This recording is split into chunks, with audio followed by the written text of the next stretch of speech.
Bien, entonces ya habíamos visto que nos decía la derivada primera y la derivada segunda respecto de la función, es decir, que nosotros acá podríamos perfectamente determinar los intervalos de crecimiento y decrecimiento y las concavidades. Ahora vamos a avanzar en hallar los extremos que ya hemos definido, absolutos y relativos, que es lo que hemos visto en clase. Y vimos que gráficamente nosotros podemos determinar dónde se producen, ¿no es cierto? Y cuánto valen. El tema es hacer su estudio analítico y cómo la derivada me permite justamente encontrar esos valores. Entonces, con GeoGebra vamos a calcular la derivada. Elegimos esta opción y queremos la derivada de f, entonces vemos que aparece la vista algebraica y la vista gráfica de la derivada, que es la que está dibujada en azul.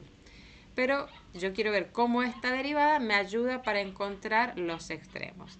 Entonces, lo primero que vamos a hacer es ver digamos, qué regularidades o qué relaciones se producen entre la derivada y los extremos de la función. Vamos a señalar los extremos de la función. Para esto también GeoGebra nos permite en esta pestaña encontrar los extremos y nos pregunta a quién le queremos encontrar el extremo. Nosotros le queremos encontrar el extremo a nuestra función y vemos que ahí están marcados.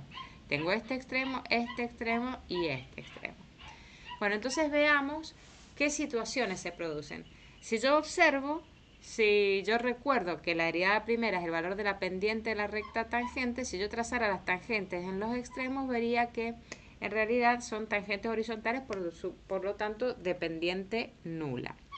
Y vemos que justamente la gráfica de la derivada se anula, o sea, la gráfica de la derivada corta el eje de las x en esos puntos, en correspondencia con los extremos. Por lo tanto, como habíamos definido, son candidatos a ser extremos aquellos valores que anulan la derivada primera.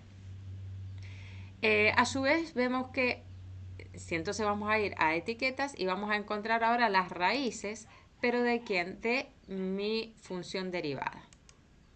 Acá están. Entonces vemos cómo hay coincidencia entre los valores donde se producen los extremos y donde se anula la derivada primera.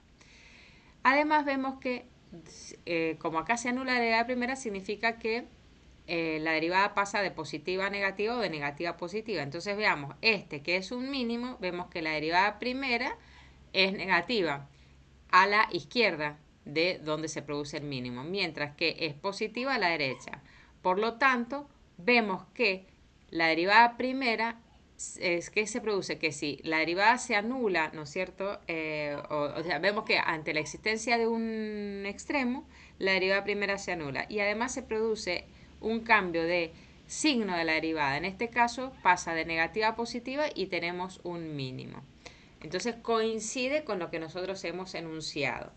En el otro caso, en B, que tenemos un máximo, vemos que la derivada se anula y que el signo de la derivada pasa de positivo a negativo, es decir, coincide con la existencia de un máximo relativo o máximo local. Y idéntica situación se produce en el punto C respecto de lo que vimos en el punto A. Es decir, que entonces podemos acá rápidamente visualizar los datos que nos aporta la derivada para encontrar los extremos locales en una función, y esto es lo que nosotros hemos teorizado a través de o que vamos a teorizar a través de los teoremas.